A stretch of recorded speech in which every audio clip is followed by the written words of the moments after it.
할렐루야. 오늘도 하나님의 은혜가 여러분 가운데 풍성하시기를 간절히 축복합니다. 우리는 계속해서 사도신경의 신앙 고백을 통하여 함께 주의 뜻을 찾아가고 있습니다. 오늘 우리가 교회를 다니면서 다른 건 몰라도 이것만은 꼭 알아야 되겠다, 반드시 이것만은 알아야 되겠다 하는 우리의 믿는 바가 무엇입니까? 하나님께 대하여 하나님은 전능하시고, 하나님은 우리 아버지시고, 하나님은 천지의 창조주시라는 사실, 예수님께 대하여 예수님은 하나님의 유일하신 아들 하나님이시며, 예수님은 우리의 유일하신 주님, 우리의 주인이시요, 예수님은 유일하신 그리스도, 우리의 구원자가 되십니다. 할렐루야. 이 사도신경 이 라틴어 원문에 보면요, 이게 라틴어예요. 여러분 한번 읽어보십시오. 다 읽으실 수 있습니다. 뜻을 몰라서 그렇지. 나는 전능하신 아버지 하나님 천지의 창조주를 믿습니다 하는 첫 번째 라틴어 구절입니다. 크레도 인 데움 파트렘 옴니포텐템 크레아토렘 체리에 테레. 그냥 발음 나는 대로 읽으면 돼요. 알파벳으로 되어 있으니까. 여기에 이게 이제 라틴어 원문인데, 여기 보면 어떤 단어로 시작합니까? 크레도라는 단어로 시작을 하죠. 이 단어가 중요해요. 이건 이제 코르도라는 단어에서 온 건데, 코르 심장이라는 뜻이에요. 내 심장. 그리고 도는 바친다. 그러니까 코르도라는 것은 내 심장을 바친다. 이 크레도, 나는 믿는다라는 뜻인데, 이 나는 믿는다가 그냥 믿는 게 아니라 내가 믿는 바를 위하여 내가 무엇을 바친다? 내 심장을 기꺼이 바칩니다 라는 고백이 바로 이 사도신경의 고백이에요. 우리는 나는 전능하신 아버지 하나님 천지의 창조주를 믿습니다, 그냥 나는 믿습니다 정도로, 그냥 믿어요 정도로 우리가 고백하지만, 실제 이 고백이 담고 있는 초대교회 성도들이 했을 때 그 느낌은 뭐냐면, 나는 이 신앙을 지키기 위하여 하나님께 대하여, 예수님께 대하여, 성령님께 대하여 내가 받은 이 믿음을 지키기 위하여 나는 내 심장을 기꺼이 하나님 앞에 드리겠습니다. 목숨 걸고 내가 이 신앙만은 반드시 지키겠습니다. 이게 사도신경의 고백이라는 말씀입니다. 그러니까 이 사도신경을 그냥 지식적으로 되뇌이는 것은 의미가 없는 거예요. 사도신경을 할 때마다 하나님, 내가 배운, 내가 받은 이 믿음, 이 신앙을 내가 지키기 위해서 내가 평생토록 내 목숨 걸고 내 심장을 바치는 결의로 이 신앙을 지키겠습니다. 실제로 초대교회 성도들은 이 신앙 지키기 위하여 순교의 제물이 되신 분들이 많이 있었죠. 그들이 믿는 대로, 그들이 가진 믿음대로 살았기 때문에 목숨을 잃은 것입니다. 여러분, 하나님께 대하여, 예수님께 대하여 고백하는 우리의 이 신앙 고백, 내 심장까지도 기꺼이 바치겠다는 그런 순교의 각오로 믿음을 여러분 지켜가는 우리가 되기를 간절히 축복합니다. 지난 주일에 저는 예수님에 대하여 분명히 알고 믿어야 하는 예수님의 생애 6 부분 중에 3 부분에 대해서 말씀을 드렸습니다. 탄생, 예수님의 탄생. 예수님의 탄생은 어떠합니까? 성령으로 잉태되셨고 동정녀에게서 태어났습니다. 마리아에게서 태어났습니다. 예수님의 고난, 본디오 빌라도로부터 고난을 당했습니다. 예수님은 예수님의 이 역사적인 이 고난의 사건을 우리는 배웠습니다. 그리고 예수님은 십자가에 못 박혀 죽으셨습니다.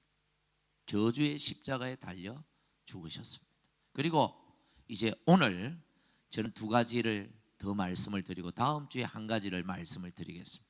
오늘 예수님의 생애 두 번째 시간, 오늘은 예수님의 부활과 승천에 대해서 말씀을 드리고자 합니다.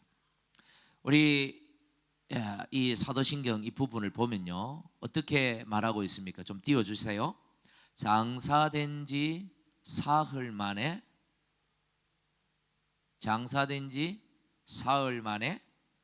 죽은 자 가운데서 다시 살아나셨으며. 먼저 이 첫 부분, 이 부분은 크게 또 두 부분으로 나눠져요. 하나는 예수님은 죽으셨고, 예수님은 장례를 치르셨고, 예수님은 3일 동안 어디에 계셨다? 무덤에 계셨다. 이게 첫 부분이고, 또 다음 부분은 뭡니까? 그 죽은 자, 그 무덤에서 다시 살아나셨다. 이 두 가지를 우리에게 말씀해 주고 있습니다. 예수님을 믿는다는 사람 중에 예수님의 죽음과 부활을 의심하는 자들이 있었습니다. 예수님의 죽음에 대해서 어떤 이는 말하기를 예수가 실제로 죽은 게 아니고 십자가에서 너무 고통스러워서 기절을 했는데 제자들이 그걸 보고 죽었다고 했다. 그렇게 소문이 났다. 기절한 것뿐이다. 죽은 게 아니고 기절하다가 다시 깨어난 거지, 그게 죽었다가 다시 살아난 게 아니다. 이렇게 주장하는 자들이 있었어요. 또 어떤 이들은 예수가 죽긴 죽었는데 잠깐 호흡이 끊겼다가 다시 호흡이 돌아왔는데, 죽긴 죽었죠. 그런데 잠깐 죽었다가 깨어났는데 다시 살아났는데, 그걸 가지고 과장하여서 제자들이 예수가 죽었다가 다시 살아났다, 이렇게 거짓 소문을 퍼뜨렸다. 여러분들은 어떻게 생각하십니까? 사람들이 왜 이런 주장을 할까요? 실제로 예수의 제자들이 죽지도 않은 예수를 죽었다가 다시 살아났다 하고 거짓 소문을 퍼뜨린 것일까요? 이런 주장은 결국 죽은 자는 절대로 다시 살아날 수 없다는 인간이 가진 그 고정관념, 인간이 가진 그 상식 때문에 벌어진 일이죠, 사실. 그렇죠. 어떻게 죽은 사람이 다시 살아날 수 있어? 말이 안 되는 소리야. 죽은 자가 어떻게 다시 살아나니? 말 같은 소리 하지 마. 이건 거짓말이야. 이건 가짜야. 만약 사람이 한 일이라면 이게 어느 정도 그 사람들의 주장이 타당하다고 볼 수 있겠지만, 그러나 예수님을 다시 살리신 분이 전능하신 하나님, 천지의 창조주시라면 그게 뭐가 문제가 될까요? 하나님께 무슨 불가능이 있겠습니까? 오히려 죽은 자를 살리지도 못하는 하나님이라면 과연 우리가 믿음의 대상으로 섬길 수 있을까요? 예수님은 분명히 죽으셨고, 예수님 장례까지 치르셨고, 약식이었지만 시간이 없어서 무덤에 들어가셨고, 잠깐 기절했다거나 잠깐 호흡이 멈췄다가 돌아온 게 아니라는 말씀이에요. 그걸 얘기하고 있는 거예요. 지금 우리 죄 때문에 심판받고 예수님은 완전히 죽으셨다.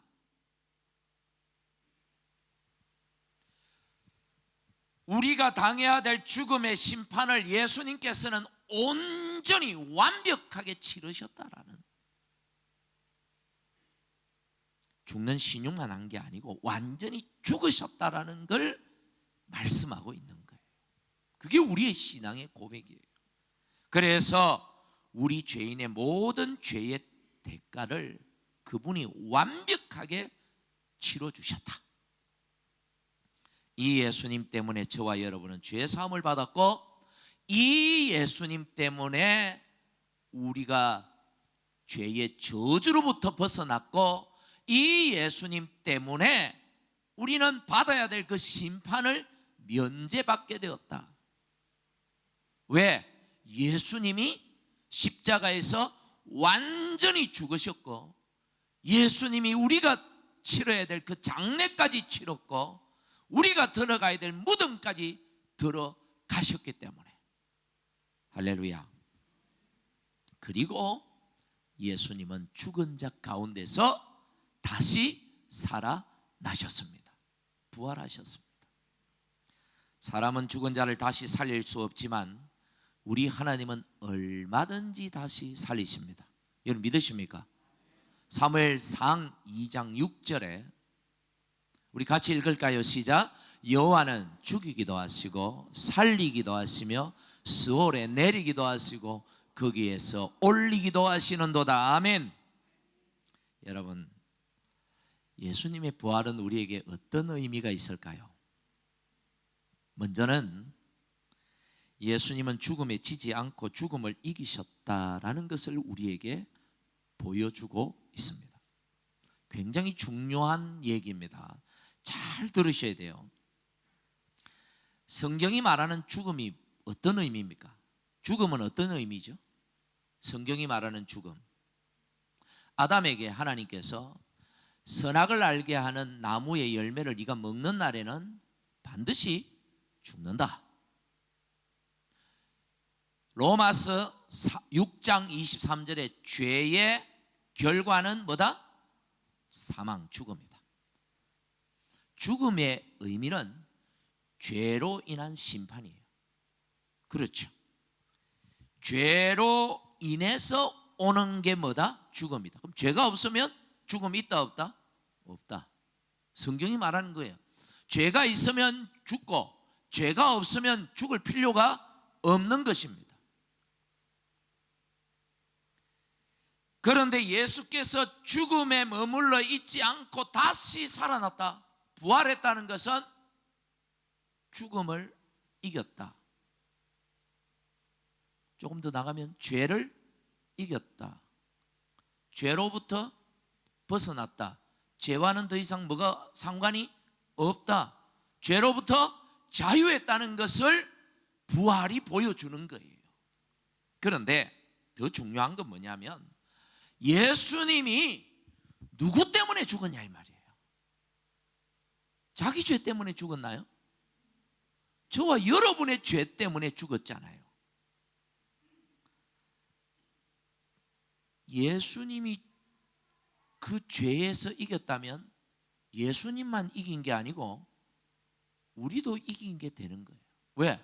예수님의 죽음은 나의 죽음이었기 때문에 예수님이 다시 살아난 것은 곧 내가 죽음에서 이겼다는 걸 의미하는 것이고, 내가 죄를 이겼다는 것을 의미하고, 나를 속박하고 있던 죄 때문에 나에게 내려진 모든 저주가, 죽음이, 심판이 사라졌다는 것을 의미하고, 우리는 죄로부터 완전히 자유함을 받았다는 것을 의미하는 것. 이게 바로 예수 그리스도의 부활이 상징하는 거예요. 여러분 믿으시기를 바랍니다. 할렐루야. 또 하나, 자 그렇다면 예수님의 부활이 주는 의미가 뭐냐? 우리도 예수님처럼 부활한다는 겁니다. 뭔 얘기냐? 자 계속해서 보세요. 죽음은 죄의 결과라고 그랬어요. 예수님이 우리 죄를 지고 십자가에 죽으시고 다시 살아나심으로 죄가 다 사라졌다 안 사라졌다? 사라졌다. 예수님 죄가 사라진 게 아니고 누구 죄가 사라졌다? 내 죄가 사라졌다. 예수 안에서 예수 믿는 내 죄가 사라졌다는 거예요. 예수님 때문에 죄가 없어져 버렸는데, 내 죄가 예수님 때문에 없어져 버렸으면 뭐도 없어야 됩니까? 아니 뭐도 없어야 돼요. 죽음도 없어야 되잖아요. 사망도 없어야 되잖아요. 예수님 때문에 내 죄가 사라졌는데, 죄가 있어야 죽음도 있는데, 그럼 죄가 없어졌으면 죽음도 없어져야 되잖아요. 이게 성경이 가르쳐 주는 거잖아요. 예수님 때문에 죄가 사라졌다면 예수님 때문에 내 죽음도 사라져야 돼. 그러면 우리가 예수 믿고도 죽으니까 죽어도 다시 살아나겠다. 못 살아나겠다. 살아날 것 같아요? 못 날 것 같아요? 나기 싫으면 나지 마세요. 살아난다는 거죠. 그걸 예수님이 몸소 보여주신 게 바로 부활의 사건이에요. 할렐루야.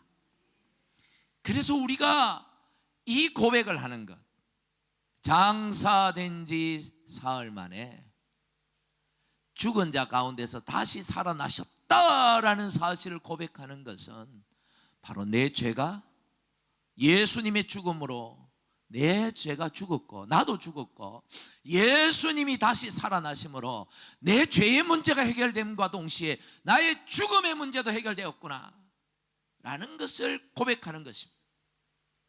그래서 예수님이 죽었다가 하나님이 다시 살리신 것처럼 나도 죽어도 하나님이 나를 다시 살리신다 안 살리신다?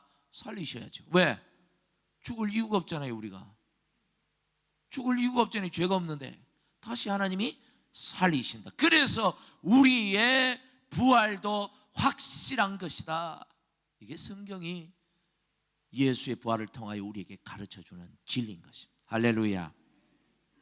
이 고백을 우리가 하는 거예요. 매주일마다 알고 고백해야 되는 거예요. 그 다음에 이제 성천에 대해서 말씀을 드릴게요. 그 다음 고백이 뭐냐? 여섯 번째 예수님에 대하여 우리가 알아야 될 것. 하늘에 오르시어 전능하신 아버지 하나님 우편에 앉아 계신다.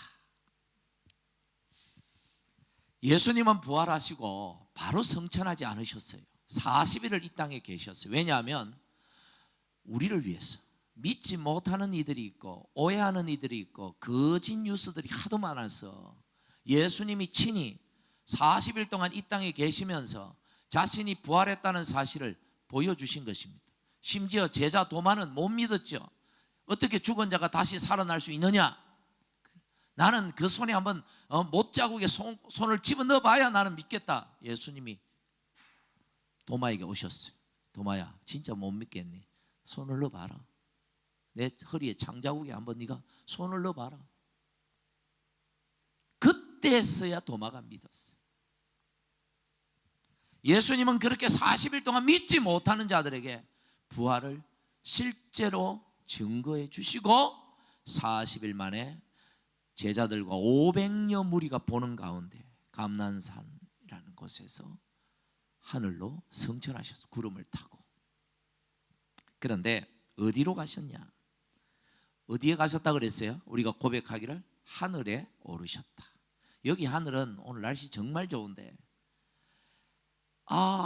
저 눈에 보이는 저 하늘을 의미하는 게 아니에요. 이 하늘은 성경이 말하는 하늘은 세상과 이 땅과 구별되는 장소, 땅과 구별되는 하나님의 영역을 의미하는 거예요. 어딘지는 몰라요. 우리가 어딘지는 모르지만 그러나 그곳에 하나님의 나라에 계십니다. 그런데 계시는데 전능하신 아버지 하나님 우편에 앉아 계신다 그랬어요.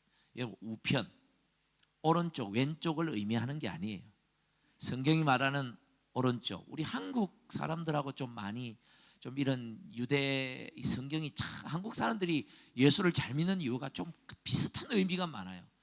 이 사람은 내 오른팔이야. 그러면 진짜 오른팔이라서 오른팔이라 그런 게 아니고 가장 믿는 사람이다. 뭐 그런 뜻이잖아요. 가장 나의 힘이 되는 사람이다. 마찬가지로 오른쪽은 의, 능력을 상징하고 성경의 왼쪽은 약함, 불의를 상징하는 거예요. 하나님의 오른편에 앉았다라는 것은 오른쪽이 진짜 있다 이 뜻이 아니라 하나님의 능력을 입으셨다. 능력으로 계신다라는 뜻이고, 그 다음에 우편에 앉아 계신다. 여러분 이 서양이나 뭐 동양이나 뭐 비슷하겠지만 그 옛날 고대 그런 어떤 이 드라마나 영화나 이런 거 보면 왕은 앉아 있고 신하들은 다 서 있죠. 앉아 있다는 표현은 통치자를 의미해요. 하나님 오른쪽에 능력의 보좌가 있는데 예수님은 거기에 앉으셔서 세상을 통치하신다, 통치하고 계신다는 것을 가르쳐 주는 표현입니다. 예수께서 성천하셔서 무슨 일을 하고 계시는가? 크게 세 가지를 성경이 보여줘요. 첫 번째는 방금 말씀드린 대로 예수님은 하늘과 땅, 하나님이 창조하신 모든 것을 하나님의 능력으로 통치하고 계신다, 다스리고 계신다. 마태복음 28장 18절에 예수님께서 성천하시기 직전에 제자들에게, 사람들에게 이렇게 말씀하셨어요. 하늘과 땅의 모든 권세를 내게 주셨으니, 나는 예수님을 말하고 누가 주셨을까요? 이 주가 빠져 있어요. 누가 주셨어요? 하나님이 주셨죠. 아버지, 성부 아버지 하나님이 예수님에게 당신이 가진 모든 통치권을 이양하셨다, 이런 뜻입니다. 예수님이 성천하시고 지금 뭘 하고 계시는가? 하늘과 땅, 우리의 모든 것을 통치하신다. 할렐루야. 그런데 좀 이상하잖아요. 아니, 예수님이 통치하시는데 왜 세상이 이 모양인가? 왜 이렇게 자꾸 부패가, 악이 이렇게 넘치고 부패하고 혼란스럽고, 코로나는 또 뭐고? 이해가 안 된다고 잘못된 게 아니죠. 단지 우리가 이해하지 못할 뿐입니다. 저는 믿기는 분명히 합력하여 하나님은 선을 이루시는 분이십니다. 하나님은 믿는 자에게 반드시 선을 행하시는 분이에요. 이 상황이 우리에게 고통스러울지라도 결과는 반드시 선이 될 줄 믿습니다. 여러분, 이 믿음을 포기하지 마십시오. 왜? 예수님이 통치하시는데, 예수님이 다스리시는데, 나를 위하여 십자가에 자기 목숨까지 내어놓으신 분이, 날 위하여 하늘 영광 다 버리고 인간의 낮고 천한 인간의 모습으로 이 땅에 오셔서 날 위해 고난받으시고 날 위해 죽어주신 분이 이 세상을 통치하시는데, 그 세상에, 주님이 통치하시는 그 세상에 내가 사는데 이게 화가 되고 이게 망할 일이고 이게 문제가 된다면 이건 아니지. 성경이 우리에게 주시는 것은 반드시 합력하여 선이 될 것이다, 복이 될 것이다. 할렐루야. 여러분, 이 믿음을 포기하지 마십시오. 반드시 여러분에게 복이 될 것입니다. 오늘 내게 저주처럼 보이는 상황도 주님을 믿고 끝까지 인내하면 반드시 복이 될 줄 믿습니다. 주님이 그렇게 만드실 거예요. 이 믿음을 가지고 사셔야 돼요. 두 번째로, 예수님은 성천하셔서 지금 뭘 하고 계시는가? 성경에 보니까 요한복음 14장 12절에 우리의 처소를, 우리의 거처를 예비하러 가신다 그랬어요. 이 말씀은 하늘에서, 하늘나라에서 우리 집을 짓고 계신다. 지금 예수님이 건축회사 소장처럼 이렇게 우리 집을 얼마나 잘 지었나, 이렇게 해석하면 곤란해져. 하늘나라의 집이, 우리 집을, 완벽한 그 나라에 뭔 집을 지어요? 이건 굉장히 인간적인 표현이죠. 거처를 예비한다, 우리가 머물 곳을 예비한다, 이 표현을 조금 여러분이 다르게 생각해 보면, 이건 우리를 그 나라에 들어오기까지 뭐 하고 계신다? 준비해 주신다라는 거예요. 그래서 이 준비는요, 하나님 나라에서 준비하는 것이지만 동시에 이 땅에서 지금 준비시키고 계신다로 우리가 받아들일 수 있어요. 무슨 말이냐? 예수님은 십자가에서 우리를 위해서 죽어주셨고 우리에게 구원이라는 걸 주셨어요. 그러나 그 구원이 지금 완성된 게 아니죠. 우리가 천국에 이를 때 완성될 것입니다. 그렇죠? 천국에 이를 때까지 주님이 저 성천하셔서 무슨 일을 하고 계시느냐 하면, 우리가 그 천국에 온전히 무사히 도착하도록 사단의 시험에 빠져가지고 멸망당하지 않고 지옥에 떨어지지 않고 천국에 완전히 도착하도록 주님이 지금 준비시키고 있다, 우리를. 이런 의미로 우리가 받아들일 수 있는 것이죠. 그렇기 때문에 우리의 구원이 완전할 수 있는 거예요. 지금 우리가 완전한 건 지금 천국에 들어간 상태가 아니지만, 그러나 주님이 지금 일하고 계시기 때문에, 성령과 더불어 일하고 계시기 때문에 우리의 구원은 완전한 구원이 되는 거예요. 할렐루야. 마지막 세 번째로, 예수님은 성천하셔서 지금 뭘 하고 계시느냐? 우리를 위해 중보하고 계신다. 하나님께 대언하고 계신다, 중보하고 계신다. 성경은 말씀이에요. 요한 1서 2장 1절을 우리 같이 한번 읽어보겠습니다. 시작. 나의 자녀들아, 내가 이것을 너희에게 쓰면 너희로 죄를 범하지 않게 하려 함이라. 만일 누가 죄를 범하여도 아버지 앞에서 우리에게 대언자가 있으니 곧 의로우신 예수 그리스도. 예수께서 지금 뭘 하고 계시느냐? 성천하셔서 뭘 하고 계시느냐? 우리 중에 누가 어떤 죄를 지으면 하나님은 죄를 무척 미워하시니까 진노하신단 말이죠. 그 진노하시는 하나님 아버지 앞에 예수께서 우리를 대신해서 용서를 구하고 하나님의 진노를 누그러뜨리는 일을 하고 계신다는 말이에요. 하나님, 죄를 용서해 주십시오.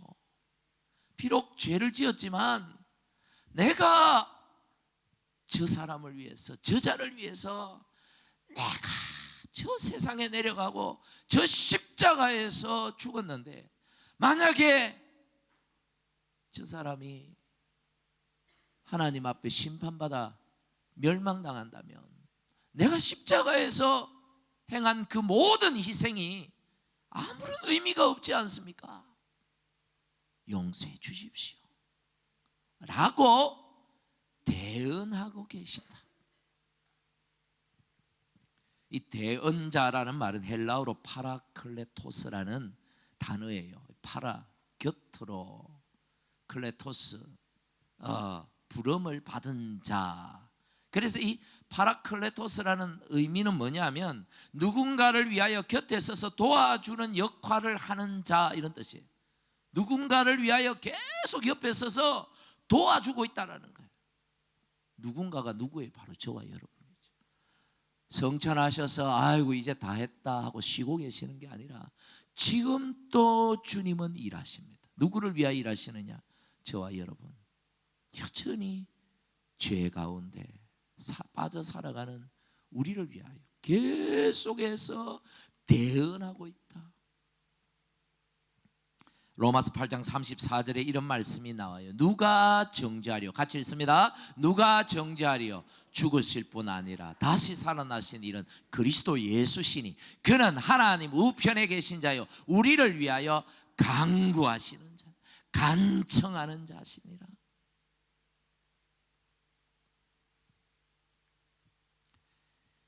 여러분, 오늘도 멀쩡하게 이런 모습으로, 참 아름다운 모습으로 하나님 앞에 나와 멀쩡하게 나와 예배를 드리고 있지만, 오늘 우리가 이렇게 멀쩡할 수 있는 이유가 죄가 없어서가 아니에요. 죄가 없어서가 아니라 누구 때문에? 예수 그리스도의 그 중보의 기도 때문에, 그 중보의 그 은혜 때문에 오늘 우리가 살아있고 이 자리에 와서 우리가 하나님을 예배할 수 있다는 사실을 여러분 아셔야 합니다. 그래서 교만할 수 없어요. 잘난 척할 수 없고요. 그래서 큰 소리 칠 수도 없는 겁니다.